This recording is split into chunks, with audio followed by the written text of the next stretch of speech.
Thank you so much for having me here today. It's really great to be able to go back to see people in person and get feedback. This is joint work with Maria Prados at USC and with my student Andrew Camp. So probably as you know, you also were there and lived through this. Maybe I don't have to motivate this a lot, but the COVID-19 pandemic had a big impact in American households, I'm sure in Canadian households too, functioning, especially for those with children. Childcare needs soar as school and daycare centers closed across the US in March 2020 and remain closed for mostly closed until the fall, so for the rest of the academic year. The economic crisis that came with the pandemic had a large effect on more female-dominated sectors, which was different from previous economic crises. In the US, it was called for a while the C-recession. For this reason, and at the same time, work conditions for those who remain employed changed. Like me there, we have to work from home while the kids were doing schooling. In the fall of 2020, schools in the US started to reopen, but the decision of how to reopen was led to school districts to decide. So as a result, there was a combination across the country with different learning modes. Some schools went back in person, some schools were hybrid, some schools were remote. So what we have been doing just overall is my overall research agenda on this. We have been looking at how the COVID pandemic has affected households, how did they adjust, how are they facing the recovery, whether men and women were affected differently, and whether this childcare crisis that came with the COVID-19 pandemic, how it has affected household labor supply, and whether the school reopenings that started happening, whether that helped. At first results from this work came out in a paper that we published at the Review of Economics of the Households, where we look at the effect of the COVID-19 pandemic at the beginning, so when schools were closed. This is continuation of that work where we want to see, in this work we look at the short-term effects, and in this work that I will present today, we are trying to see at the middle-term effects. As the schools started to reopen, what happened then. So I will give you some brief summary of what we found for the short term, but most of the paper is looking forward in the middle term. So in this paper, we want to understand and measure the middle-term impact of the COVID-19 crisis in household labor market outcomes as the schools started to reopen in the fall of 2020. We use data from the USC Understanding America study. I will explain the data in more detail in a moment. But this is a tracking survey where respondents answer surveys through the internet, and it's a nationally representative sample from the US. We merge this data with the school district information about how they are supplying, about their mode of learning, whether it's in person, hybrid, or fully remote, to at the census tract, or if not possible, county level, but most of the respondents at the census tract. And we also have contextual data about COVID-19 incidents and restrictions that were in place in different states. So we are going to show descriptively the relationship between what happened with childcare, what happened, how that childcare related to labor outcomes, how different choices for education modality correlate with labor outcomes. But at the end, we are trying to find more of a causal effect of what happened with the school reopenings. So to do that, we will exploit differences, geographic differences in the offering on different options to parents. And we do that in the paper in a difference in difference and also in a triple difference method. I will focus today in the triple difference, where what we do is to compare the evolution of employment outcomes between parents that live in areas where they are offered in-person learning for the kids and parents that live in areas where there is no in-person learning, and compare that difference with the difference that we see in no parents across those areas. So within the triple difference, with the control of non-parents, help us control for differences in the areas that reopen and not better. So we think the results are more robust. They are both in the same line, so, and the simple difference in differences in the paper. So we will look at participation in the labor market, recovery from employment loss among those who were employed in the beginning of the pandemic but lost their job at the beginning, whether they get back into the labor force. We look at hours worked, and also self-reported whether they say that they had to reduce their working hours since the beginning of the pandemic. So just to give you an overview of the results, what we see is an increase, still an additional increase of childcare responsibilities for mothers during the fall of 2020, regardless of work status. We see that for parents that were employed at the beginning of the pandemic, we find a significant effect of school reopenings on the extensive margin of participating in the labor market, but that effect is concentrated on fathers. So school reopenings appear to have helped fathers, but not so much mothers. And we don't find an effect on working hours so far.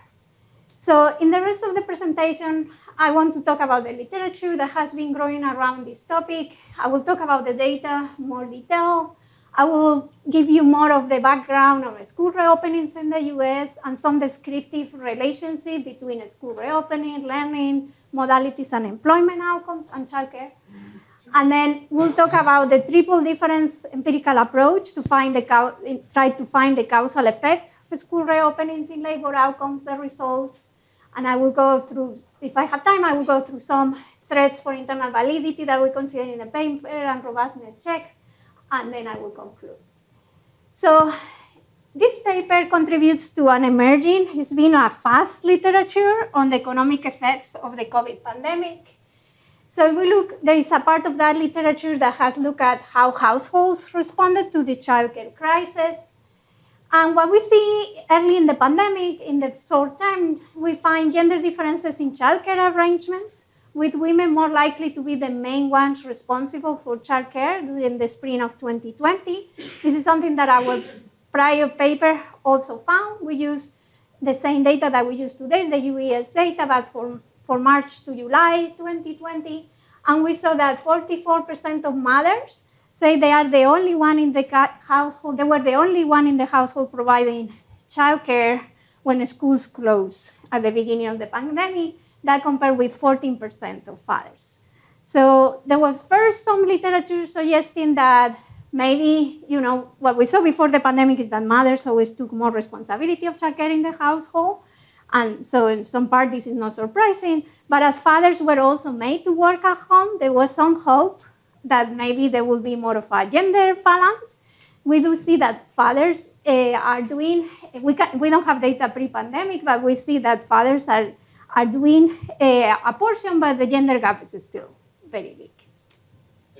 There are also a lot of single mothers, right? And they're probably hugely affected too. Yeah, so my sample is married or living together. So it's just in couples. But that's a very different, it's definitely a group that has been hit harder in here. But because we wanted to see the gender differences, we focus on only those married and living together. We found that working mothers were 27 percentage points more likely to be the only one providers of childcare than working fathers, so a significant difference. And they were also more likely to become the only ones, the sole providers of childcare along those months, even if they were not at the beginning. So maybe at the beginning they were sharing, but then over time they were taking more and more responsibilities. That's what we saw for the spring to summer 2020. Yeah, I'm having a hard time understanding what working mothers means. I mean, they were working in the moment. Before the pandemic? No, during that month. They were working during the pandemic. During the pandemic? Yeah. So I don't know enough about the arrangements. If you were in the service sector and you were being kept on because you didn't know when the pandemic was going to be over in March or April, but then at some point they just, you realize this is going to be 9 months at least, and the restaurant closes. I'm just having a hard time understanding. Yeah. The exact time. Yeah. So when I say working is in the wave where we are measuring your childcare arrangements. You are currently working. You say you are currently working. Our sample, I will explain in a second, but our sample that we have is very simple. This is my prior work, and the sample is the same. So we look at the respondents that are married or living together between 18 and 65 years of age, and that were working in March 2020, in the first wave of data that we observe. And then we will do then we look at transitions out of employment from those that were working at the beginning, whether they go out. And then some people lost their job early in the pandemic, so we look at those who were employed in March, but they lost their job sometime between March and the end of April, and we see what happened to them, do they come back? And then we look at working hours among those who are currently working, and whether reported reduction on working hours among those currently working. Yeah, it's just that it's not really done the effect of the COVID pandemic because you don't have it before. I mean, we don't have before, yeah, I know. But we can see the evolution of how, and the arrangements and the relationship between those. Okay. So another branch of the literature look at labor outcome. Why, yeah, what's your conclusion? So in this work, what we see is that women did a lot more, so a big still gender gap on arrangements of childcare, with women doing much more of the childcare. And I will tell you what happened now in labor outcomes in a second. Do you have an explanation? Of why women did more? I have my hypothesis. In that paper and in this paper, I cannot see why they did that. Like I said, some literature before we had data hypothesized that maybe we will see more of an equal arrangement because fathers were working at home, and that's not what we see. What we saw is that there's still a very significant gender gap. I think there is there are many hypotheses why this could be. Women tend to be working in more flexible jobs to start with, already doing more of the childcare, so maybe that was the arrangement. There are also culture and role models that women might assimilate, or like, that's my job, I have to do this, but my paper cannot answer to that.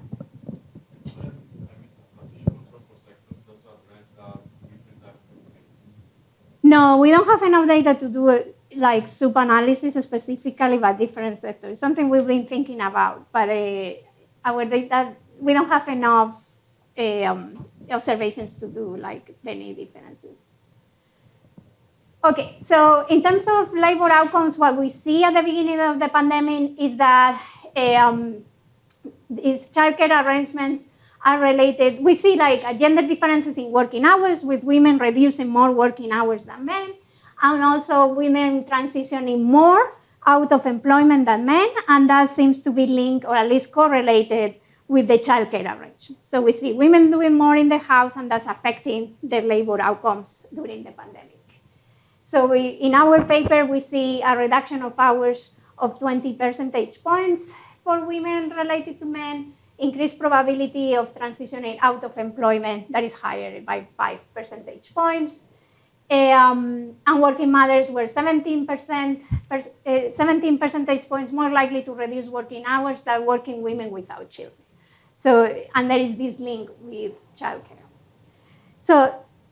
So that's what we saw at the beginning. This was affecting women, labor outcomes more than men. Then there is a related literature too that looks at school closures and then later reopenings, what is happening with the schools and how schools might be part of the reason where we see these effects.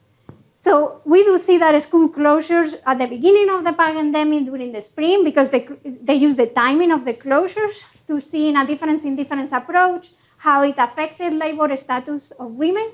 We do see that those who close early, we have bigger impact on participation for women than men. And then in terms of reopenings, we just have 2 working papers that came out recently that study the effect of school reopenings on employment outcomes. They both use information on they measure school reopening, looking at cell phone data, looking at the number of pins of cell phones into schools to assess whether there is a big decrease in pins, the school might be closed, to proxy for a school in person. So those are the 2 papers that are most related to what I do in the work. I think we've been working on this at the same time. So the first one is by Garcia and Cowan. They look at the effect of school closures after the summer. They use monthly individual data from the CPS from August to April, and they find no significant effect of school closures on overall employment of those living with school-age children in the household, but a lower probability of working full-time, increase in part-time, and also a significant reduction in the working hours.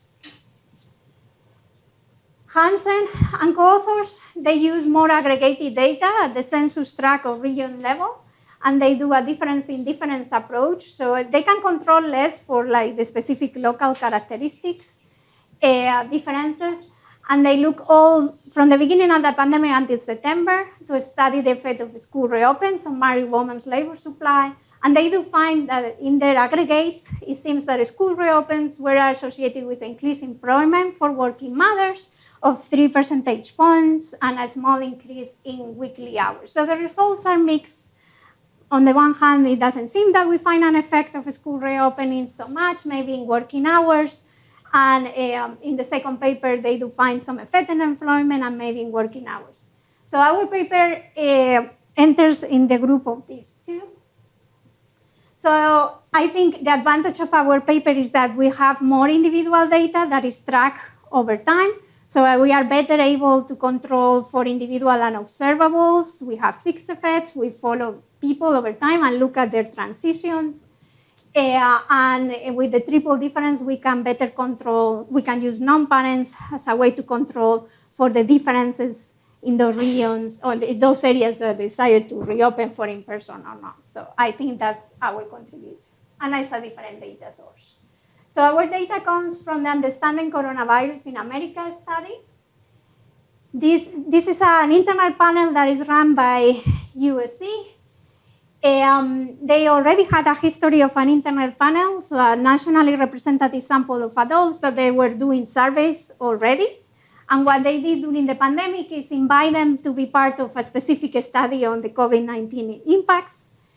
They have collected data from March 2020 regularly every 2 weeks until July 2021. So it's a long panel. And they have now some follow-ups. They are less regular now, but still have some follow-ups. So participants of this study were already part of the Understanding America study, and this is a probability-based household internet panel with a nationally representative sample of about 9,000 US respondents. And we focus our analysis, as I mentioned, on those between 1865, and because we want to see the gender differences that report that they were married or living together with their partners in the same household, and also we conditioned that they were working in March 2020. So they were participating in the labor market in the very first wave that we see, and we see what happens next. I think it would be interesting not to condition.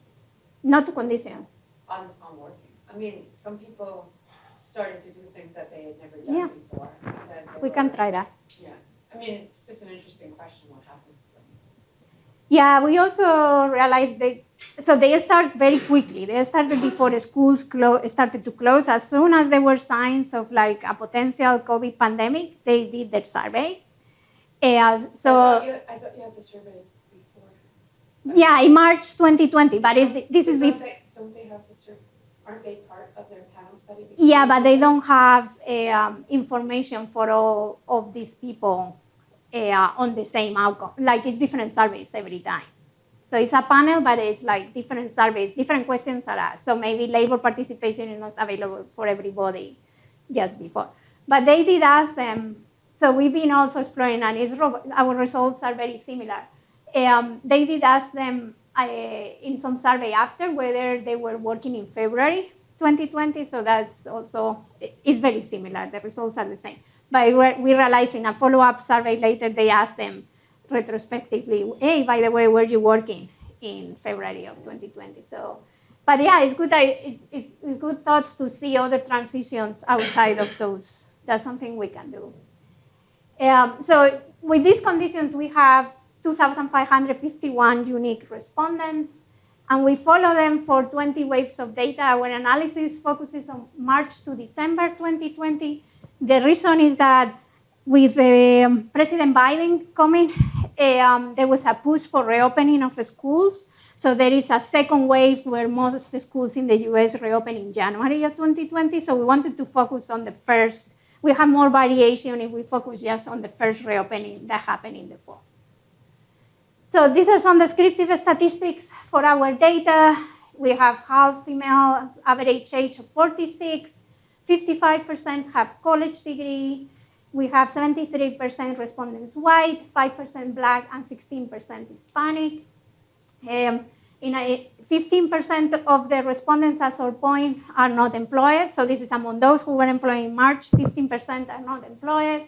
43% have kids in K-12. We also delete from our sample families that have kids younger than kindergarten because the daycare industry was a totally different situation. And unfortunately, we don't have information on reopenings of that. So of this, we have that 64% of respondents live in areas in census tracts that offer some sort of in-person schooling, but only 39% decided to send their kids for in-person. Okay, so that's something to keep in mind, that one thing is what the school offers, but usually they offer multiple options, and another one is the take-up that the families decided to send them in person at that time. I guess these are also same-sex couples, because the 53%. We don't condition on that. So that's what I'm saying, the 53% won't make sense on this. Otherwise, so most of them are, but we didn't eliminate anybody. Okay, so we also merge our data with information from COVID incident rates. At the state level, we use this data from the New York Times. And we also have information about state-level restrictions that were, or mitigation restrictions that were in place in different states to control for as much as possible for time-varying restrictions and COVID situations that might have affected labor outcomes. So the data on restrictions comes from Kaiser Family Foundation, and it has data on whether states have mitigation measures related to stay-at-home orders, non-essential business closures, bans of large gatherings, limitations placed on restaurant services, bar closures, and face covering requirements. We collect all this data. They coded it as being implemented only partially or fully, and what we did is use those codings and just create an index measure using factor analysis of restrictions. So that's going to be also information that we control for, that we bring from outside. So the next source of information that we are going to need is information about the school reopenings. Unfortunately, there was no centralized effort in the country to measure what was going on in terms of school reopenings. That's why some people have been using cell phone data as a proxy. So information comes from different sources. But just to start, as I said, in fall of 2020, the decision of how to reopen was led in majority to individual school districts. And as a result, across the country, we saw a combination of in-person, hybrid, or remote options being offered. One thing to keep in mind is that most schools, 81%, remain with their provided learning modes that they decided in the fall the rest of the year. So once they decided to reopen in one way, they might adjust here and there for cases, but they will tend to stay with trying to have that mode offered. And then there was the second wave of reopenings after President Biden came to office. That happened mostly February, March. So we condition our data, we finished our data at the end of December to try to avoid the effect of the second wave. So our data for school reopenings comes from MCH strategic data. This is a survey, collected data survey of school districts across the country. So this is reported as the school districts, what are you doing right now? And the way they report it is they ask them whether they are fully remote or not. And also, if they are not fully remote, what is their preferred mode of instruction? Is it fully in person or is hybrid? So we merge this data with our survey data at the census tract, and if it's not possible for confidentiality issues, we measure at the county level, but most of our data is at the census tract level. And then what we do is to create an indicator that will be part of the treatment that takes value one if the respondent lives in a census tract whose public schools offer some in-person learning. So it's not fully remote, they can go. But we merge together in full in-person and hybrid because it's very hard to distinguish those in this data. So here what I have is, for our census tracts, this is the proportion of school districts that are offering remote only, okay? And as we see, there is quite some variation in the US on what people were being offered, whether they would offer some in-person learning or not. So we exploit this geographical variation to try to identify the causal effects. So hybrid, it means very different things depending on different places. Like in some places, it can be the kids, they go to school like 4 days per week. In others, it's only like rotating classes and stuff like that. Yeah. So do you know if the definition, is it left to the district when they, yes. when they answer? Is it yes, it's only in those categories, so it's left to the district, and you're right. And that's why we just said kids can go. We don't know how many, in hybrid, how many days they go, but at least they can go some days. So that's how we have it right now. Yeah, in this data, the best you can identify is fully remote or not. But it's very difficult to identify full in person versus no. Yeah. And that's when we hope the other measure can help. Okay, so there is definitely some variation on who stays fully remote and who offers some in-person learning. When we look at that, there is research that has shown that school districts fully remote, they were more low income, urban, and served more diverse populations. So there were some differences in that. But the results that we saw, at least for the beginning of the pandemic, is that actually local COVID-19 incident rates had very little impact on reopening decisions. So what happened in the US is that this was very political. Political leanings was the best predictor of school reopenings, with Republican-leaning states or the census tracts being more in person, and Democratic-leaning states or census tracts being more remote. So here, maybe it's too small, but this is the proportion, the average in-person index as reported by Burbio by state. We see where I live, Arkansas, Republican state, mostly almost 100% here offering in person. And in the other extreme is California that didn't reopen until the end of the year.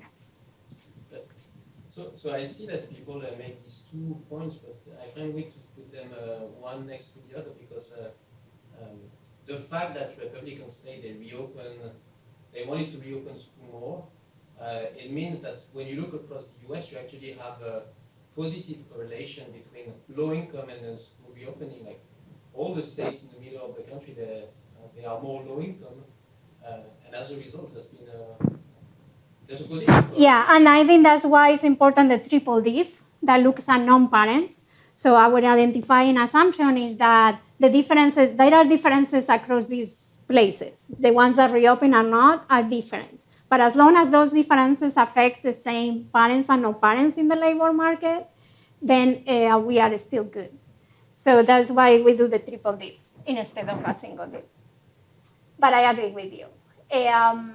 Yeah, another thing that we have to take into account in our analysis is the timing of a school reopening. So also schools in the US reopen at different times between mid-August and beginning of mid-September.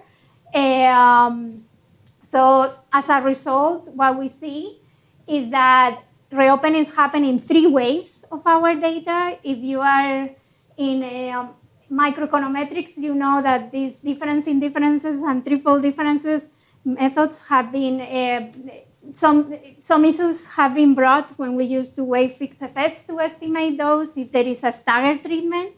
So we do have a little bit of a staggered treatment, but happens only in 3 waves. And because we have a big group of people that were not offered in person as a control. We just don't use the variation over time. We use all those people that didn't have the access. This doesn't turn out to be much of a problem in our empirical approach. But I just wanted to mention that there is some timing that goes into this. So we use specifically the wave when you reopen to see where your treatment started. So most of our data actually comes from wave 11, 77%. There is school reopening 11, but there is some for whom it happened at wave 10 and wave 12. So just to give you a sense of the analysis timeline that we have here, we look at everybody who is employed in wave 1. So then we start looking at them in wave 2, which is April 2020. Schools were closed all the way to wave 7, which is July. Then we have the summer months. And then in wave 10 to 12, some schools started reopening. As of wave 13 until wave 20, schools remain. Some schools offer in person, some schools didn't. So what we do is to look at evolution of employment outcomes until here and see whether there is a change once we see the reopening. So our treatment will be waves after the average date of school reopenings in the States if local public schools reopen for some in-person learning. So after summer, when your schools reopen, did you have the option to send the kids in person? Okay, now descriptively, what happened in terms of modality choices for parents? So what we see just descriptively in the data is that childcare needs stay pretty high, and only about 50% of families at most send their kids for some in-person education in our data in the country overall. We see they are asked how their kids is attending a school in different ways here that I have, and we see in wave 14 it was 48%. That percentage goes down. In wave 10 is 36%. Some of this is due to increased COVID cases, some schools having to go remote for a bit. So our treatment is defined of what happened at wave 13, and we interpret it as an intent to treat. Your schools try to reopen.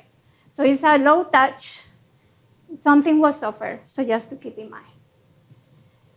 But despite these public school districts' offerings, they are a significant predictor of what people were choosing.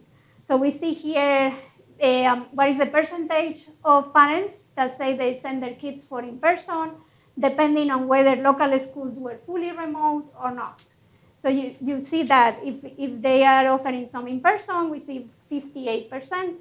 If they are not, we still see 22% of parents saying they are sending the kids in person. You might wonder why. The reoffering is by public schools. Private schools in the US remain open.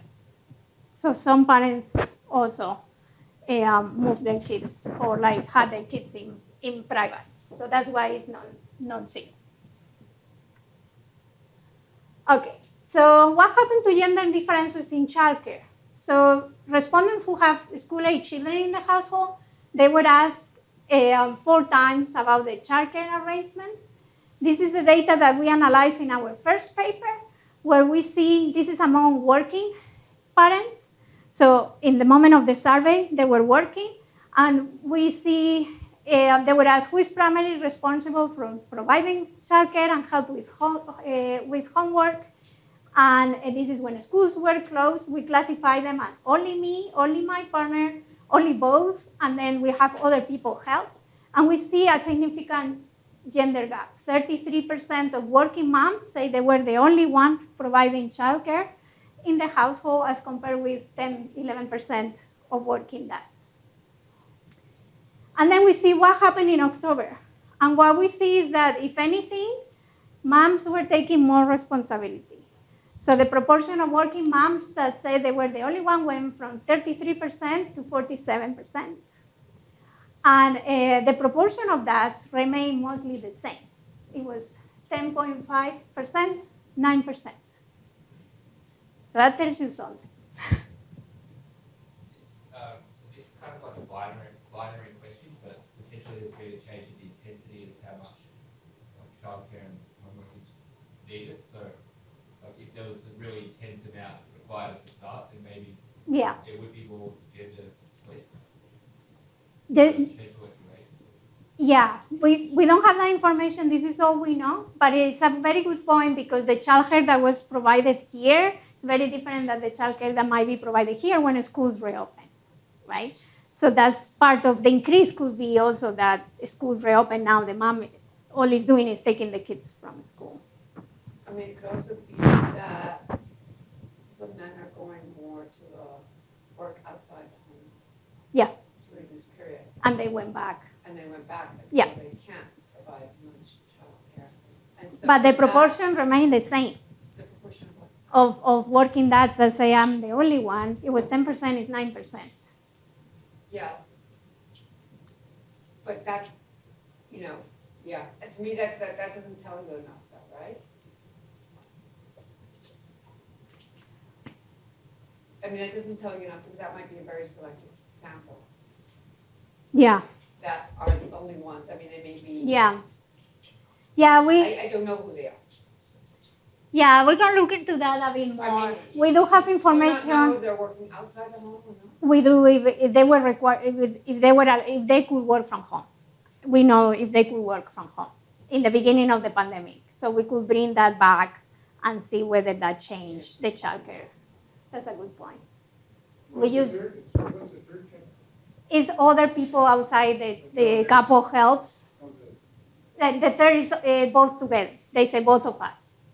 So they are asked to click all the options. So is it me? Is it my husband? So if they click only me and my husband, it's both. We assume they are saying somehow. Does this differ by whether the male partner earns more than the female partner? Yeah, that's another thing that we have not looked at, but that could be also part of like the explanation on how they divide it. Like I said, we didn't analyze yet like potential reasons. That's one that we talk about looking into. This is more descriptively what happened, who was doing what, but that's a very good reason. It could be like that division of labor that has been shown in other papers that affects the division of childcare depending on relative rates. Okay, so here what we see is transitions. These were the childcare responsibilities in May, and then what we see in October, just to illustrate that a big proportion here first, a big proportion of mothers that said they were the only one, remain being the only one, 70%. And what we see is that also a significant proportion of mothers that have other arrangements in May, now they are the only one. So moms who started being the only one, 70% remain all the way to October being the only one providing childcare. Mothers that before had other people help, now 30% said, I'm the only one. When they were sharing responsibilities, they were both. Now 38% is only the mom. What we see is that for men, for fathers, what we see is that there is not so many that remain being the only one, and then some other transitions here in other arrangements. So as a result, for moms, the childcare increased in October. For men, stayed kind of the same that it was. Okay, and then we see also how is this related to what schools were offering.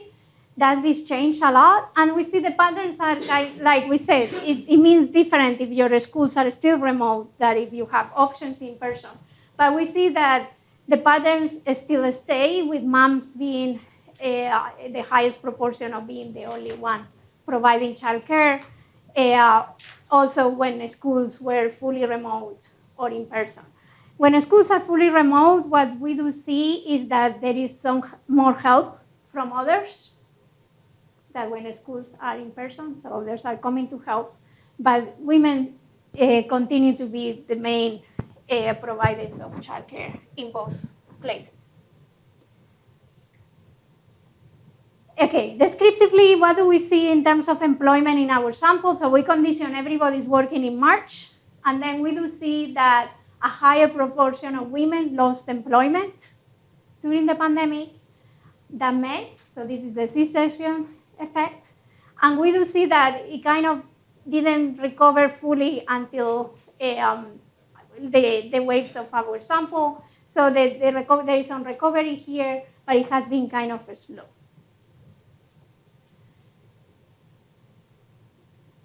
So among those employed in March, we also see that descriptively married mothers were more likely to remain out of employment. So descriptively, we do see in the paper some inertia with married mothers recovering very slowly from the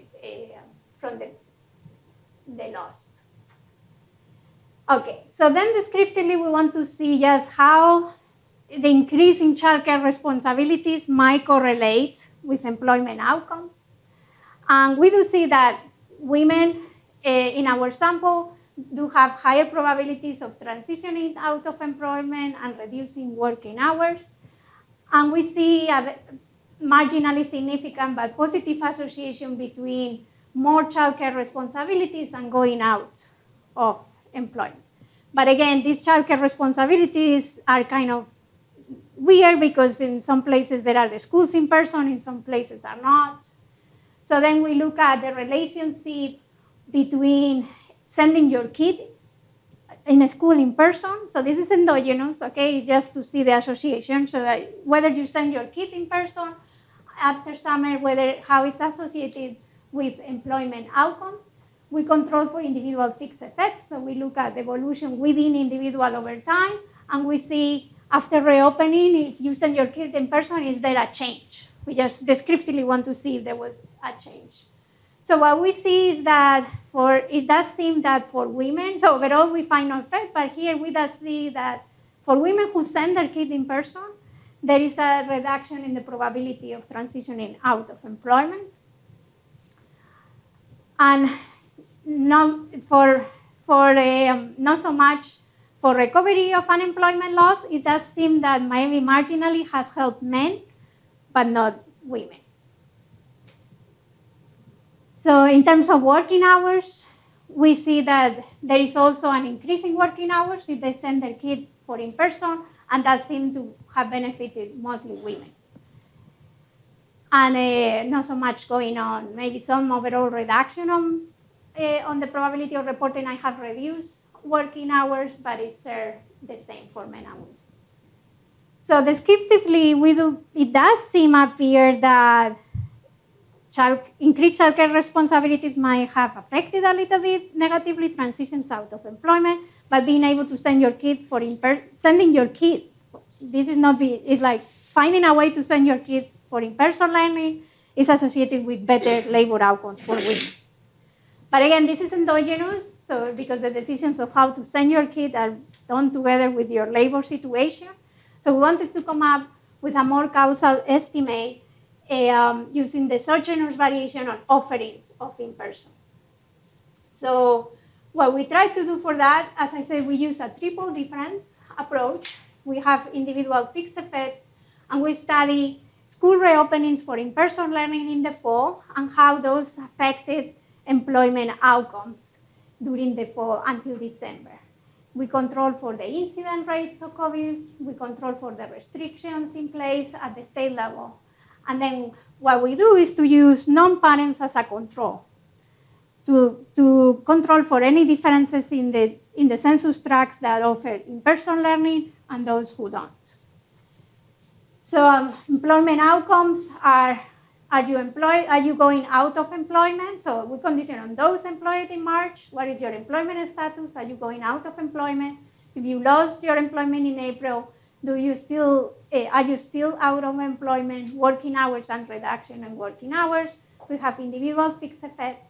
Our treatment is going to be, we have this variable for in-person learning. That's our dummy for respondents living in a county where public schools offer some in-person learning. And then after reopening is when the schools have reopened, and then kids, whether there are school-age children living in the household. So our coefficient of interest is the triple combination, which it measures how much the labor outcomes change when we compare parents who live in areas that the schools offer in person with parents that don't, and we take out differences between those areas looking at non-parents. So results. So what we see here is that this is a triple different coefficient. Overall, we don't see an effect. And then we add interactions for female to see if there are gender differences. We do see that it seems that a school reopening, so being able to send your kid at home, decrease the probability of transitioning out of employment by 3 percentage points, but we find that for fathers and not for mothers, which will be adding these two coefficients. What happens if you lost your job? Overall, we don't see an effect, but then we do it for gender. Again, we see that if you lost your job, but your school reopened, that is a big decrease in the probability of remaining out of employment for fathers, but nothing for mothers. And then we look at working hours. We found no effect generally for either mothers or fathers in terms of working hours. So there are many potential threats for internal validity that we've been thinking about here. As I said, the identifying assumption here is that, okay, areas that reopen or not can be different, but the assumption is that the way they are different affects the same parents and non-parents. So we look at the evolution of employment, everybody employed in March, what happened here, looking at parents and non-parents in areas that change or not. It's hard to say visually. Our main concern is whether there are policies in place that will affect differently parents and non-parents in these areas. We think that this triple diff analysis is more robust than a simple difference because we account for those differences, but still we're trying to figure out if there are better ways to justify that those differences across regions that open and not will be the same for parents and non-parents. So we did do event study analysis, and in the event study for employment, we kind of satisfy the parallel trends. We do see a big decrease for clear change in trend for men and not so much for women. So that gives us some validation. The analysis for those who lost employment, we do find some significant trends here, so this is a bit less reliable, but we do see the change in trend for men and not so much for women when we do that, and not so much going on for working hours. Any thoughts on how to better justify this will be appreciated. We also control for COVID-19 incidents and the restrictions that can explain those differences. But we are a little bit stuck on how to better justify that. Another issue we've been thinking about is the potential endogeneity of school reopenings. Again, it didn't seem that it was so much driven by COVID-19 cases, and we do control for COVID-19 cases, and we brought restrictions for that reason. So we think we are doing the best we can there. Another worry we had was anticipation effects. So what happened if people know that their schools are being reopened? There was a lot of uncertainty, to be honest, there. We didn't know until 1 week before, at least in our case, how a school will reopen or not. So I think it's hard, but we did try taking out the summer waves from our analysis and comparing just the spring to the fall, and results were the same. The other issue is changes on reopening plans over time. There was a little bit of that, even though majority of the school districts stay with the same plan. We do see that about 15% of school districts move to more remote because of increased cases. Very little movement towards more in person in that time. And then there is also the imperfect take-up rates by parents. We saw that even if offered, only 50% send their kids. So even though public school district offerings are significant predictors of how parents send their kids, there was low take-up rates. So we see, and then there were school interruptions, we go with here because of COVID cases. So we interpret our analysis as a very low touch in term 2-3. You try to reopen for in-person, did that change labor outcomes? So in that sense, how we define the treatment doesn't surprise me that we don't find many effects, but it's interesting that we do find those gender differences. That low touch might have helped fathers, not so much mothers. So trying to measure whether schools stay open or not is very difficult. We use information reported by school districts. Other people use the cell phone data. And we do also try a robustness check where we use the cell phone data and define it like others in the literature. And we do find a little bit more effects on out of employment with the cell phone data. So if we use cell phone data, we do see an effect of 3 percentage points, similar for mothers and fathers. So it goes in lines with what others are finding. Our results for recovery from unemployment loss for fathers stay. So our results are somehow more conservative than here, but go in line. We do plan to, we are still thinking about how to better do that, and there are great new measures by someone who is sitting there, so we have been already talking and plan to add new measures of effective in-person learning into the analysis. And we also try, so right now we define parents as anybody living with K-12, so married or living together couples with K-12 children in the household. There is some information about whether you are actually the father from previous surveys, that what is called My Household Survey, but it's not updated so frequently, so it's also imperfect. But we also condition on only parents, so people who live with children and they say, I'm the father of this person, I'm the mother of this person. And results are less significant because we lose sample size, but in the same direction. So just to conclude, we see that in the middle term, mothers have continued to carry a heavier load of childcare than fathers. They were more likely to increase childcare responsibilities. That was weakly associated with transitions out of employment. Descriptively, sending your kids for in-person learning did help mothers, but we do not find strong evidence of a significant effect of the school reopenings or the offerings on transitions out of employment. We do find that it might have helped fathers, but not so much mothers. So it could be that the results are due to also a lot of uncertainty about the school reopenings. The school opened for in-person, but you didn't know how long it was going to last and if you have to go and pick up your kid in any moment. Low take-up, uncertainty. So that could explain some of the effects. But I think overall, what we think is that our estimates help illustrate how the lack of reliable childcare, in this case through reliable in-person school, makes it harder for mothers to remain employed. And the slow employment recovery that we see for mothers that could be due to the lack of this reliable childcare to some extent can be concerning because of the effect on future careers.